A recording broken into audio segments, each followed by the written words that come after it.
Hello everyone. Today Panda Tale would like to introduce you to a story about a shameless sister who likes to steal her younger sister's boyfriend, with such an eccentric personality that it's really frustrating to read. Synopsis: my twin sister married the man of my heart. 1 month after the wedding, my sister seduced me into switching identities. If you agree, you can become Ryan Keen's wife. But I didn't want to.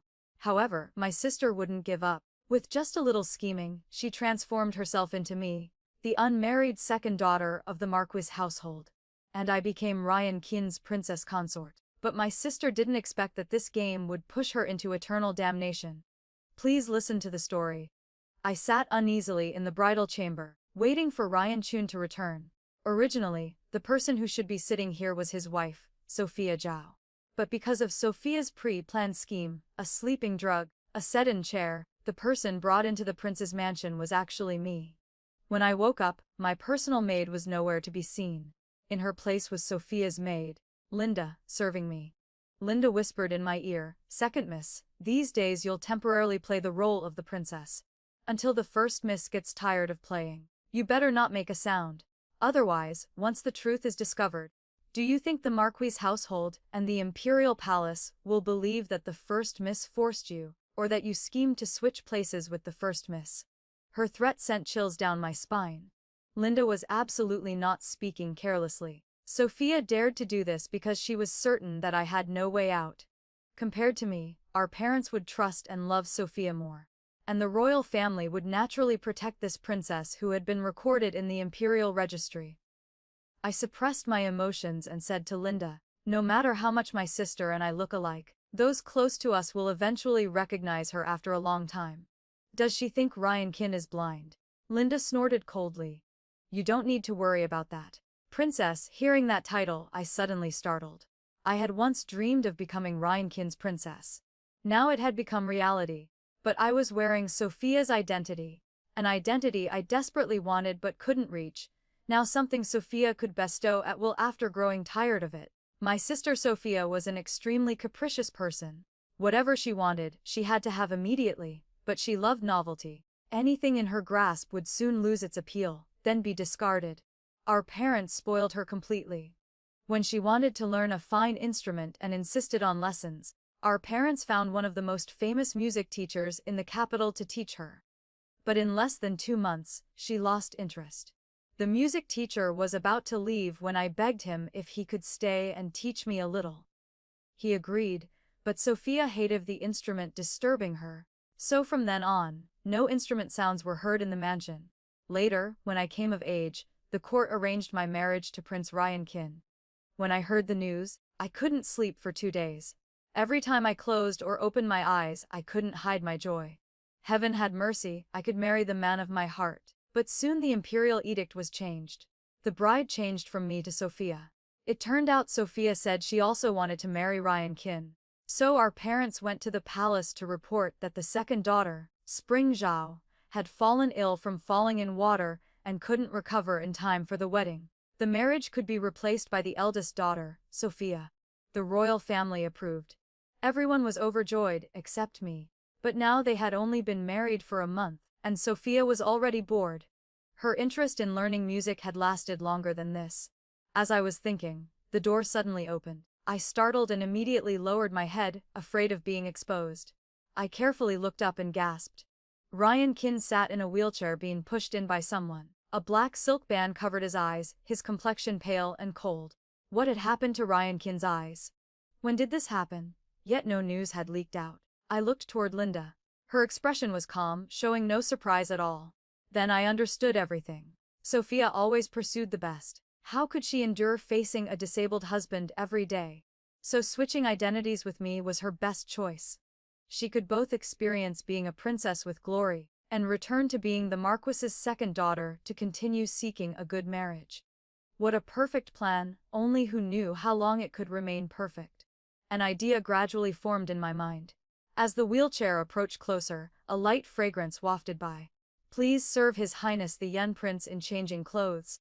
"Your Highness," the eunuch pushing Ryan Chun's wheelchair said to me, then withdrew from the hall. Seeing this, Linda didn't stand beside me anymore. When she closed the hall door, she gave me a look as if warning me. I didn't step back, but looked at her without flinching. When the door finally closed, I smiled slightly, though Linda could no longer see. Sophia, Sophia. Because I didn't react immediately to hearing that name. Ryan Kin had called twice. I steadied myself, imitating Sophia's tone to answer. Husband, I'm here. I supported Ryan Kin's hand, helping him stand. Ryan Chin could walk. He probably used the wheelchair to avoid collisions. Perhaps his eyes had been damaged recently. I helped Ryan Chin to the bedside. He gently brushed my hand away, turned and sat down, looking up. I gazed at the face hidden behind white silk, a thought suddenly arising in my mind. Flawless white jade. I was curious about the eyes hidden beneath that white silk. Ryan Chin spoke, interrupting my thoughts. What's wrong with your hand? I opened my hand to see a thin callus on my finger. Since Sophia had forbidden me from playing instruments in the mansion, I had secretly gone out to find the Jade Copper Pavilion, where the music teacher resided, begging him to teach me. Unexpectedly, I had persevered in learning until now, resulting in marks left on my hands. But Sophia didn't know about this. I was worried about how to cover this up when unexpectedly Ryan Kin spoke first with a cold sentence. I froze, then breathed a sigh of relief. Fortunately, he didn't pay attention to that thin callus. When undressing Ryan Kin, I was initially a bit tense. But after lying down, he did nothing, just held my hand. I stared at the face so close before me, an unreal feeling welling up inside. Due to worry, I didn't sleep deeply all night. When I woke, I found myself curled up in Ryan Kin's arms. So hot, I said drowsily. Ryan Kin was also awake. He placed his hand on the back of my neck, feeling the thin layer of sweat. I'll call for someone to bring water, he said. Early in the morning, Linda came to help me style my hair. When did Ryan Kin's eyes become impaired? Linda answered. An accident suddenly occurred the night before the wedding. When she was pinning my hair, she accidentally pulled painfully. In the mirror, I saw Linda's face had a somewhat gloomy expression. Because the Yan Prince has eye problems, our young lady has never consummated with him. You're really lucky arriving here and last night already past the second watch, still calling for water to wash. Linda said. I spoke softly. What are you saying? Am I not your young lady? Linda frowned. Second miss. I slowly wound a few strands of hair that had fallen by my ear, saying, the one who married into the prince's mansion is Miss Sophia of the Zhao household. Correct. Then who else could be sitting before you now besides Sophia? After finishing my hair, I faced the mirror to draw my eyebrows. In the mirror, I glimpsed Linda's astonished expression. At this moment Ryan Kin was wheeled in.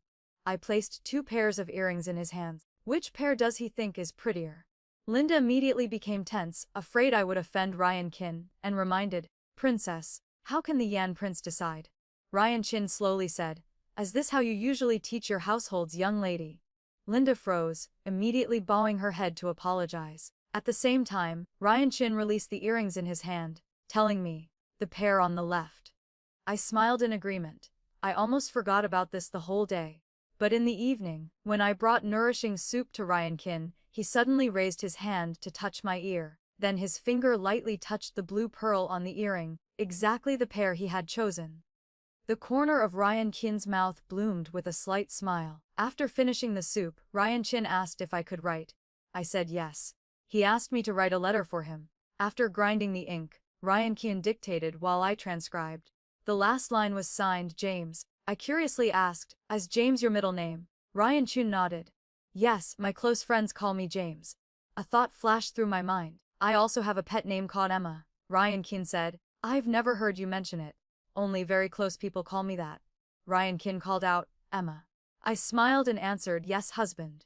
From then on, Ryan Chin called me Emma, never mentioning the name Sophia again. Linda's expression was always unpleasant. I couldn't help but guess that perhaps both Linda and Sophia wanted to see me flustered and anxious at the prince's mansion. That way they'd have entertainment to watch. But on the contrary, I was living very well. Actually, Sophia had calculated quite thoroughly. Ryan Kin had certainly met us 2 sisters before, but due to gender differences, we always kept our distance and never looked closely.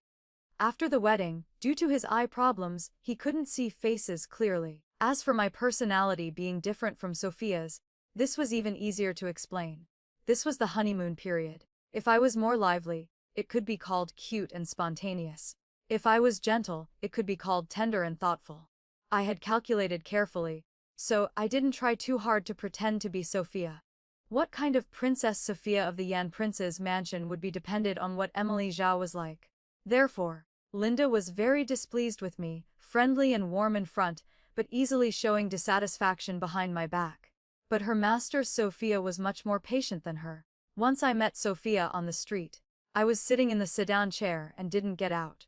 Sophia tiptoed to lift the sedan curtain, speaking in an innocent, mischievous tone. Second sister, I heard you're very satisfied being a princess. Actually, I'm your benefactor. If I hadn't given way, how would you have the chance to become the Yan Prince's beloved? I smiled in response. What second sister? What giving way? Sister, are you confused? Sophia was stunned, but she quickly regained her composure, not bothering much as she said, pretending well, let's see, someday I'll take everything back. I sighed. Sister should learn some etiquette. Next time you see me, don't speak so rudely. How dare you, Emily? She was about to scold me but stopped halfway through calling my name. I suddenly remembered something. Linda is with me, so where's Emily's maid? Little Peach. That girl really messed things up. I asked sternly. Where is she? Sophia said. Her parents came to take her back. They even got 300 taels of silver. You not only didn't take ransom money but gave silver for compensation. What ransom? That maid died. Her parents just came to collect the body. My eyes burned as I asked through gritted teeth, dead how? Sophia laughed lightly. Don't glare at me. She was walking carelessly, fell into a well and died. Nothing to do with me. I understand, I said softly. Then sister should also be careful walking. Sophia angrily lowered the curtain. I didn't argue further with her. I still had to enter the palace to receive Ryan Qin. Ryan Qin had entered the palace since morning. Nothing important, just the emperor wanting to see him. Ryan Qin's birth mother was the imperial noble consort, favored for many years in the 6 palaces, so he was also very beloved.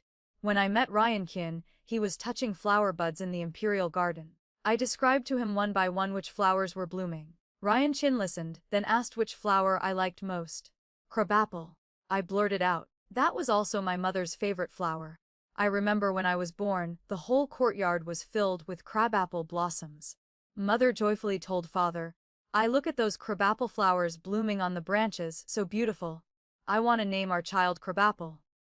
My name was given with all their devotion. I was once like Sophia, also cared for and loved.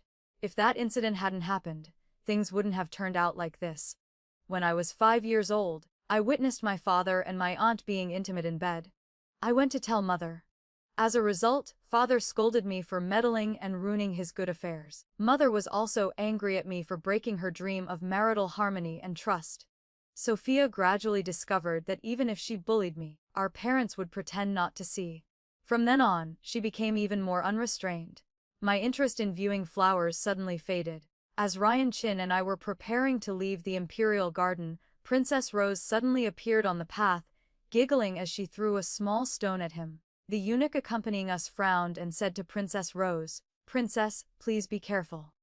But Princess Rose was clearly doing it on purpose, because when she saw the momentary awkwardness flash across Ryan Qin's face, she laughed even more happily. I remembered that Princess Rose and the current crown prince were both children of the Empress. Princess Rose herself had no grudge against Ryan Qin, but the Empress and imperial noble consort had been secretly fighting for years, and the crown prince was very jealous of Ryan Qin. So these disputes seemed to have spread to Princess Rose. Ryan Qin's expression turned cold, saying only one word, childish. Princess Rose pouted. Imperial brother is so petty.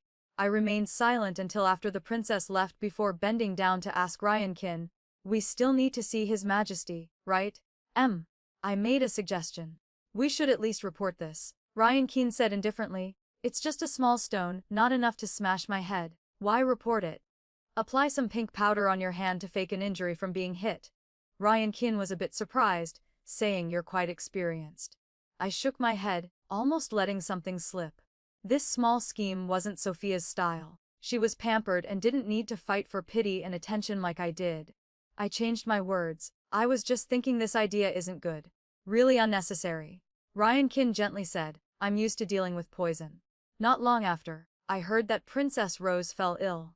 She even cried to the emperor, but the emperor said Ryan Qin was seriously ill and not recovered. Moreover, had an honest temperament and couldn't do improper things. Hearing this, I couldn't stop laughing.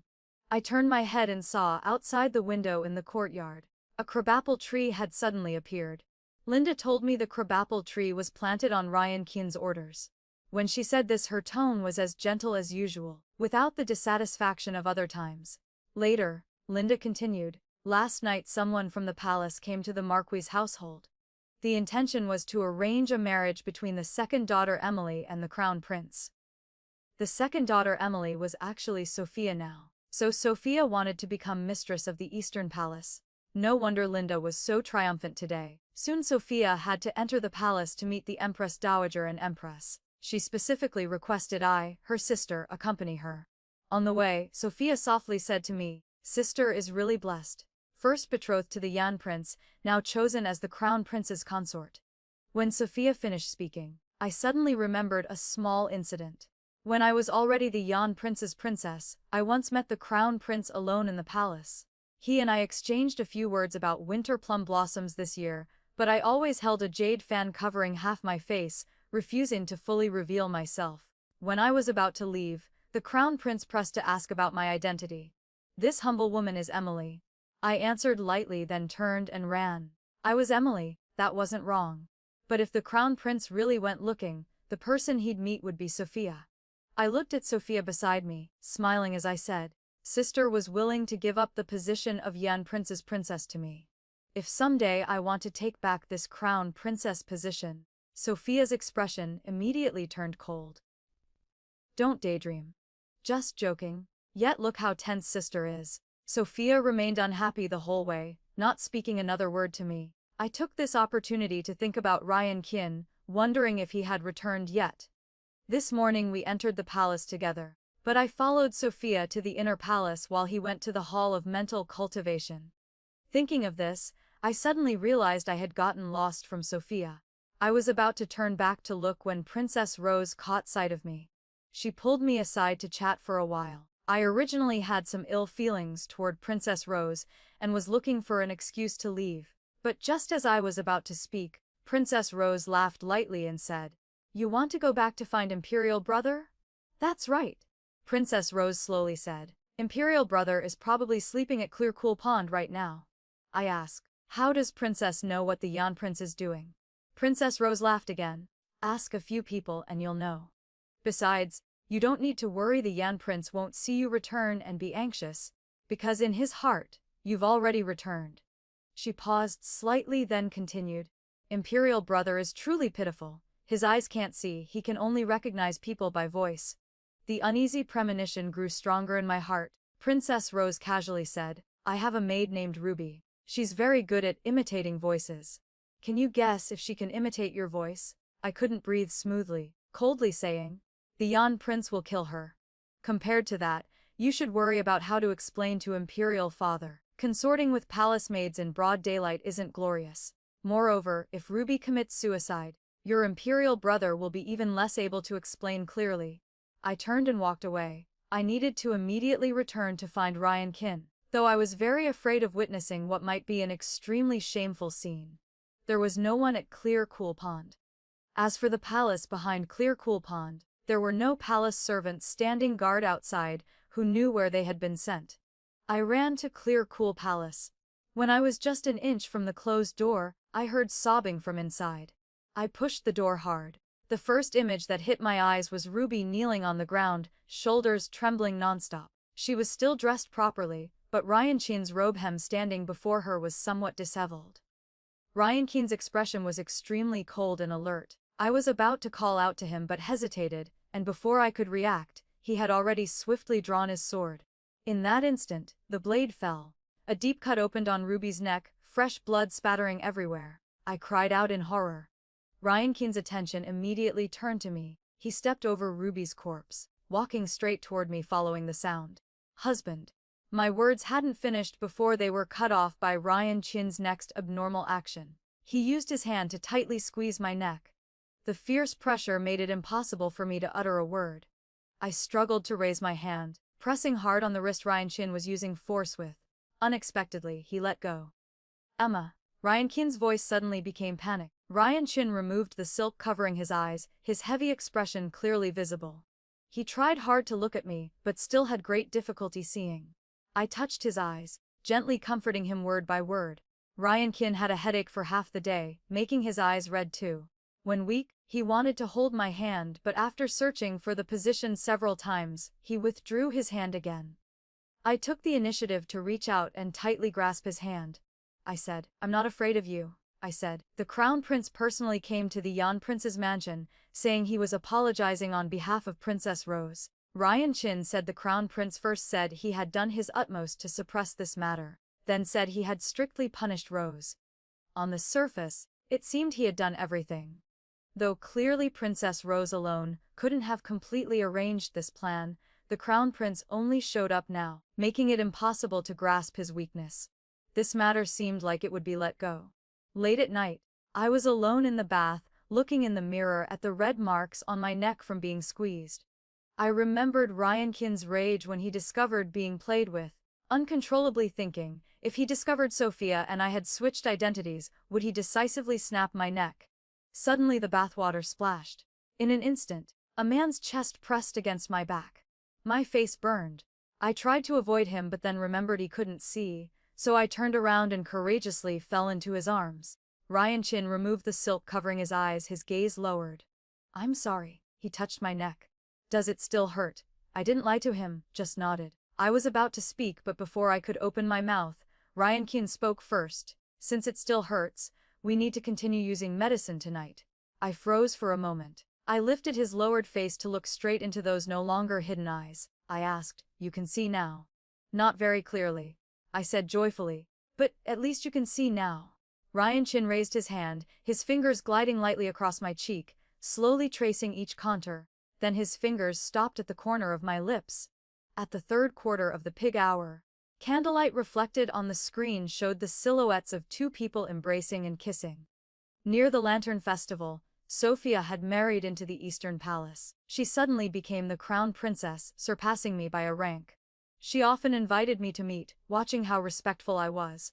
After the festival, banquets large and small continued one after another, never peaceful. At a palace banquet, Sophia declared I was proficient in music. I stepped forward and respectfully reported to the Empress Dowager. "This humble one has no talent, only studied for a few days." The Empress Dowager laughed. "I've long heard from the Yan Prince that this child is very shy." "Indeed so." The Empress laughed. "You don't need to be bashful. Just perform as you usually do when practicing behind closed doors for the Yan Prince." A few gentle words pushed me into a difficult position. Fortunately, Ryan Chin's mother, the imperial noble consort, stood up to relieve the siege for me. "The weather is cold, hands are stiff, joints aren't flexible. I dare not disappoint the Empress Dowager and Empress." The Empress glanced at her, face showing displeasure. Sophia suddenly turned to me saying, "I also forgot, sister only studied for about a month and a half, right?" "That's right. I only learned that much in the mansion. After that I had to secretly go outside to continue learning." I said softly, "Sister really isn't afraid of me making a fool of myself. It's because of you. If you peacefully remained the Yan Prince's princess, it would be fine, but you keep wanting to challenge me." I sighed, stepped forward to request an instrument to relieve the siege for the imperial noble consort. I sat down and began to play. When the sound emerged, the surroundings suddenly became quiet. When I finished, the Empress Dowager waved for me to come closer.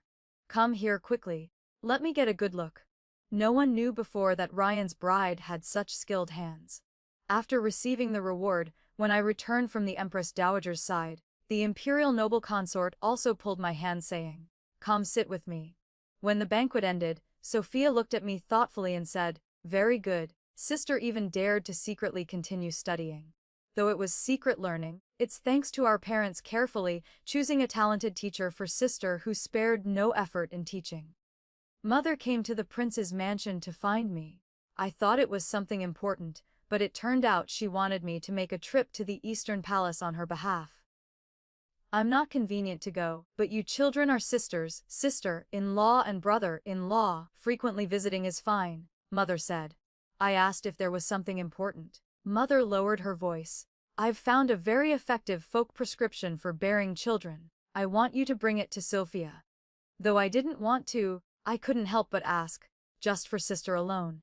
Mother said, you can't compare to the Eastern Palace. If there's no hair there, how can she stand firm? Whether she stands firm or not is her business.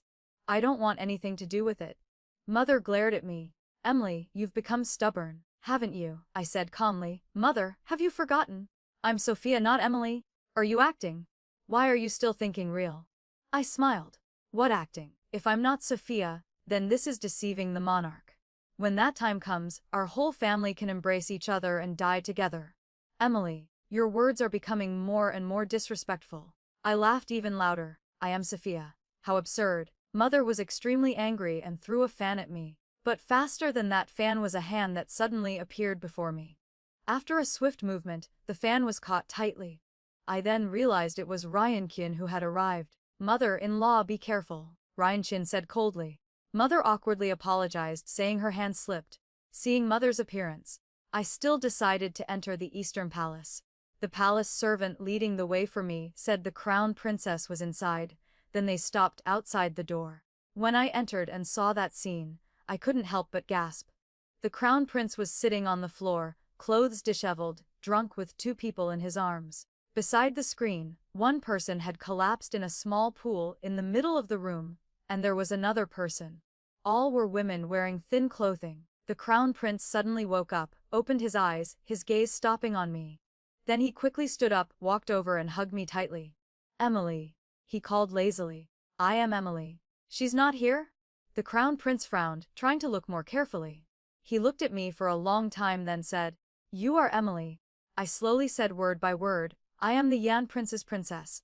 The crown prince startled, immediately releasing me. He pointed toward the side hall. The crown princess is probably over there. I walked lightly toward the side hall. I saw Sophia sitting on the ground, clothes neat. Hearing footsteps, Sophia looked up. What are you doing here? I handed over the prescription. Mother is worried about you. Sophia only glanced at the prescription a fuse, then tore it up. She angrily said to me, Do you see? He dares to openly bring people into my palace to play around. This is my place. The place he said was specially built for me when I married in.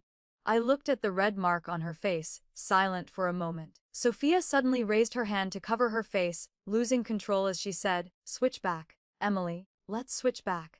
The Yan prince's eyes have recovered, I slowly said.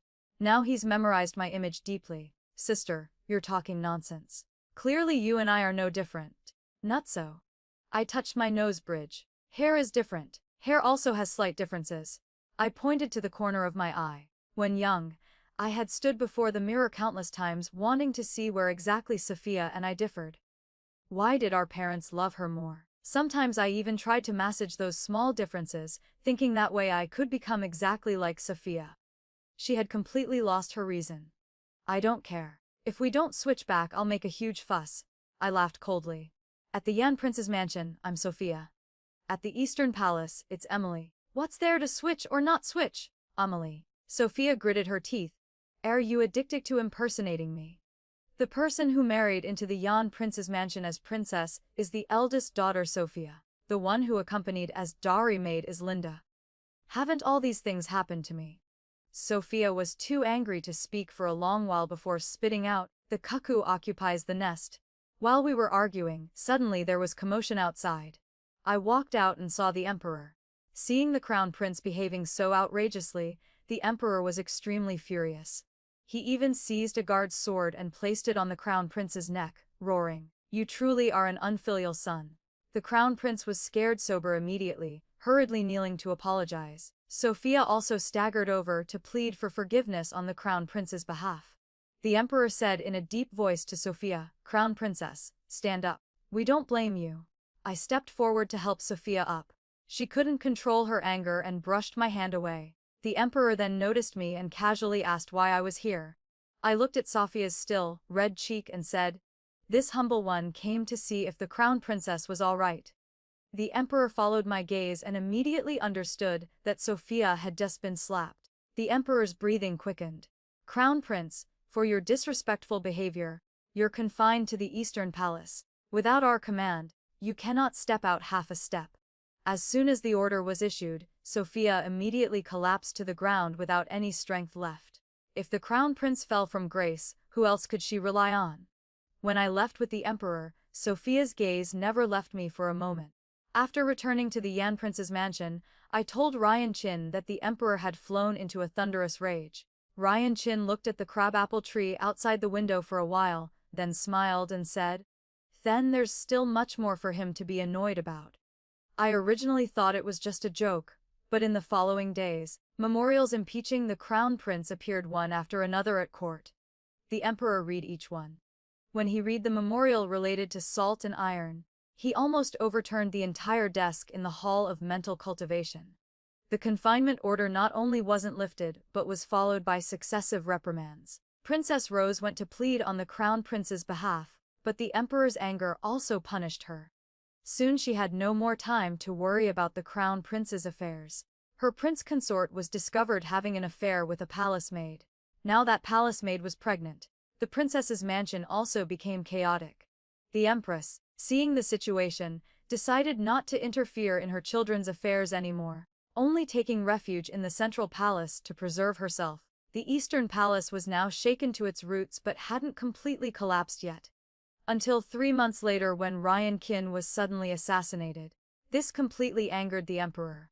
When the crown prince was deposed, the emperor had shown mercy to Sophia, saying out of respect for the Marquis' household, he would only demote her to commoner status without pursuing criminal charges.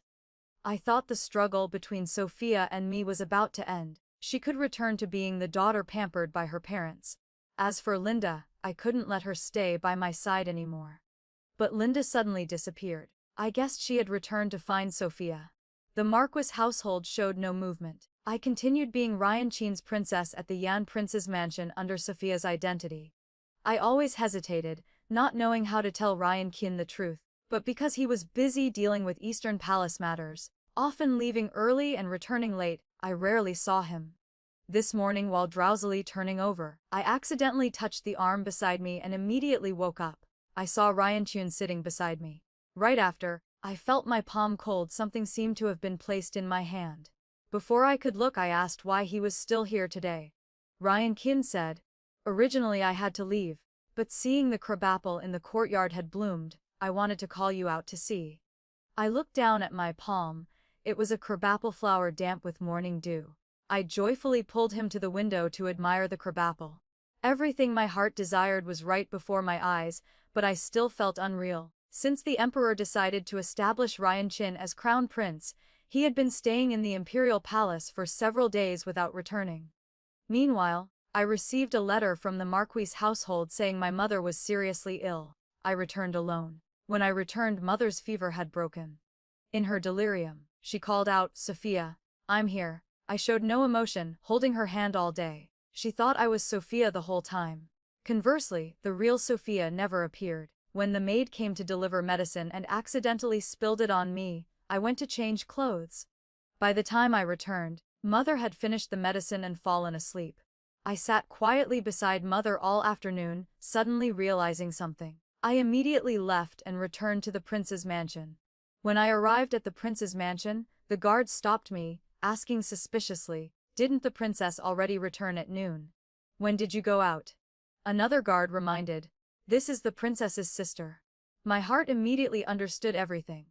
Sophia had taken advantage of my absence to once again transform into the Yan prince's princess. I asked the guard if Linda had also returned together. "That's right." The guard nodded. "That's correct. Perhaps the people in the mansion couldn't distinguish between us two sisters, but they recognized Linda. Linda was the maid the princess brought from home. Whoever she followed was the princess."